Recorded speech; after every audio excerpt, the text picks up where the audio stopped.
Today we're talking all things bringing toddlers to Disney. I know, it's a scary thought. If you have a toddler, you know how difficult it can be to travel with one, especially if there's a plane ride involved. Disney can be a really overstimulating, overwhelming place for little kids, but it doesn't mean they should miss out on the fun, in my humble opinion. I have an almost 2-year-old. I've brought him to Disney now 3 times, soon to be 4. We're going to talk about my top 10 tips for bringing toddlers to Disney. The first and the biggest tip that I have is plan to take breaks. Yes, a stroller nap is good, but those toddlers need a break throughout the day. Disney is really great because in every single park, they have baby care centers where if your child just needs to wind down for a minute, if they're having a moment and just need a quiet little place to go, those baby care centers can be a lifesaver. You can also change diapers in there. You can nurse if you're nursing, if you have a little baby. It's really easy, like I said, for them to get overstimulated. So having that quiet place for them is really amazing. It's also not a bad idea to spend a couple of hours, knock out your morning in the park, and then go back to your resort for a couple of hours, let your little one take a nap. I think it's really important to just give them that time. And for yourself too, it's a long, long day. You cannot go from rope drop to park close with a toddler. I mean, you could, but why would you if you could go back to your room and take a break? Pool time is also good if you have older kiddos.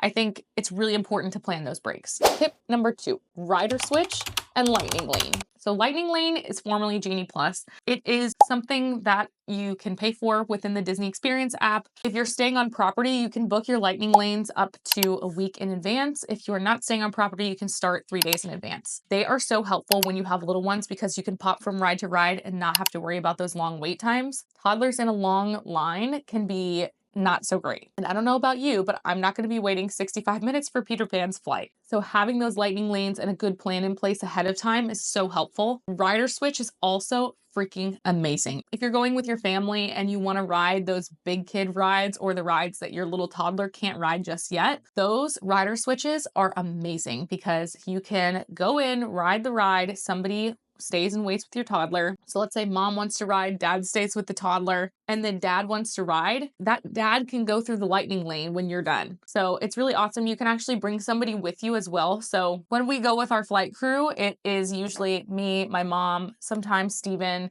sometimes my brother, sometimes my sister, and we have my son. So one of us will usually stay back with Finn, and then the others will ride the ride, and then whoever didn't get to ride will just go back through the line with somebody, and you get to go through the lightning lane. So it's really helpful. The third tip is never forget your park bag. You need to have a really well-stocked park bag when you have a toddler. You need a change of clothes, diapers, wipes, all those things that your toddler might need throughout the day. Snacks. If your kid is anything like mine, he loves a snack, and snacks are expensive at Disney. Sometimes you just need to pull out the goldfish to get them through whatever moment they're having, and that's good enough. So you don't have to pay $6 for a Mickey pretzel. You can also bring their refillable water bottles. I think that's really helpful to have because it gets so hot in Florida and those little toddlers need to stay hydrated. A fan is really helpful for them as well.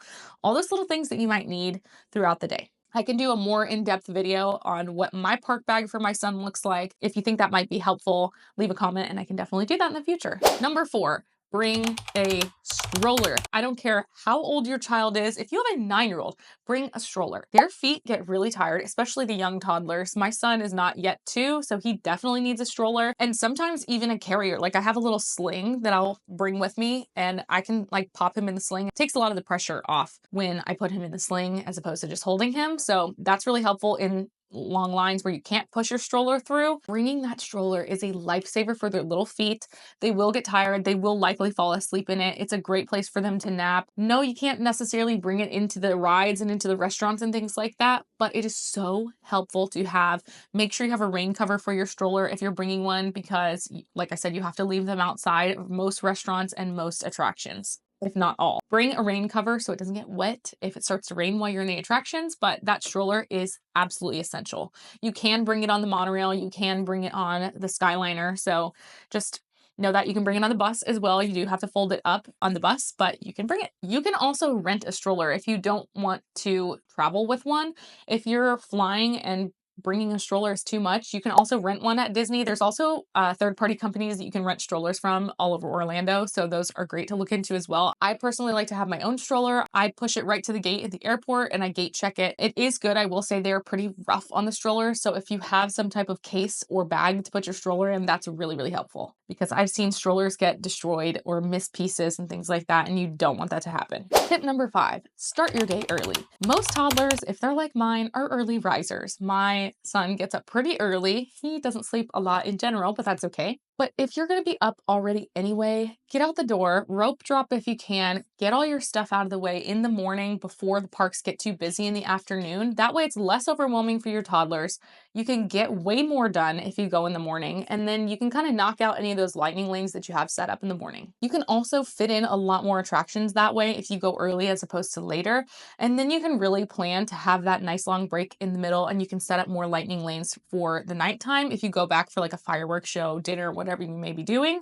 I think that's a really good way to approach your park day. Tip number 6, this is a great planning tip, but not all toddlers can get on every ride. Obviously, there are rides that they are going to be too small for. So make sure you're prioritizing those toddler-friendly rides on your list. On the My Disney Experience app, you can actually look at the attractions and it'll say the actual height limits on them. So if your toddler or your little one is too small for those rides, you're going to know either you're going to have to ride or switch them or skip them altogether. So make sure you're checking those before you go so that you know which rides your toddler can and can't go on. The worst thing in the world is getting them excited for something that they can't do.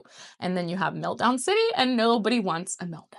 Tip number 7, use the mobile ordering feature in the My Disney Experience app if you are eating at a quick service restaurant.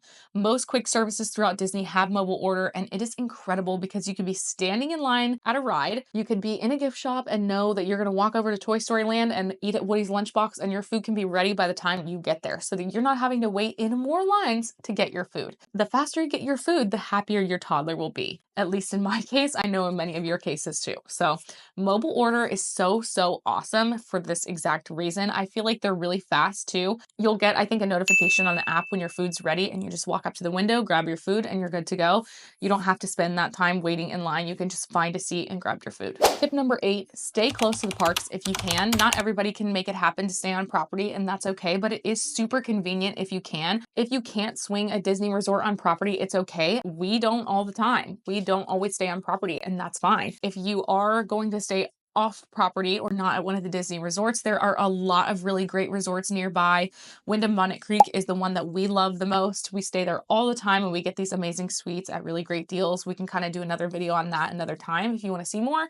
The Drury is a really popular one close to Disney Springs. Wyndham Bonnet Creek is basically in between Epcot and Hollywood Studios, so it's really close to everything technically on property. There are a lot of really great resorts that aren't necessarily Disney resorts. If you can stay at one of those, that's amazing. If you can stay on property, even better, because there are so many perks to staying on property, but just the transportation alone is so much easier. You don't have to lug a car seat with you. You don't have to rent a car. You can use all Disney buses and transportation, monorail, Skyliner, whatever your best method is. Boats, I love the boats too. Don't forget about those. A lot of people do. If you can stay on property, I think it's great. You can utilize early entry and late entry also. So those are great perks to staying on property as well. You also now in 2025 get a free admission to a water park on your check-in day if you stay on property. So that might be a really great thing to not overplan your very first day when you're traveling, checking in and all that. You can go to a water park for a couple hours, get all those wiggles out, and then go back to your hotel and relax. So that's another great option. Number 9 is a packing tip. You want to make sure you're packing for whatever weather you're going to have. If you are going, especially in the winter, you're going to want to bring layers. Or if you're going in the summer, you might want to bring a couple different shoe options, maybe a Croc and a sneaker, so you are not overheating them and they have proper shoes for the pool and all those kinds of things. So you want to make sure that you are packing accordingly and dressing them accordingly for the weather, because it can change drastically. Things like ponchos, rain jackets, stroller covers, all those things are really important to take weather into account, because you just never know in Florida. It could be deathly hot one minute and then you could be freezing in the rain the next minute. So you just never know and you want to be prepared. So make sure that you're packing the right clothes for your toddler. I can do another packing video if you guys want to see what I pack for my son for Disney. If that would be helpful for you guys, let me know in the comments. The last tip I have is to pack your patience. Toddlers are full of emotions. Disney is overstimulating for a lot of toddlers and young children. It can be overstimulating for adults. So Be patient with your kiddos. If they have a meltdown, it's okay. Plans can change. It's okay. You're not going to miss anything dire. You're still going to have an amazing trip, even if there's a meltdown or two. So just go with the flow. If your kid needs a break, take a break. If you have to skip a ride or you miss a lightning lane, big whoop. It's not that big of a deal. In the long run, I would rather have a happy toddler than a screaming one on It's a Small World. If you have any questions, just let me know in the comments. I have lots of things that I can share for bringing toddlers to Disney. So if you're a mom and you're planning a trip and you have more questions, leave them in the comments. I'm happy to do more videos and more guides on how to take little ones to Disney. If you haven't already, like and subscribe because there's lots more Disney content coming your way. We'll see you on our next adventure.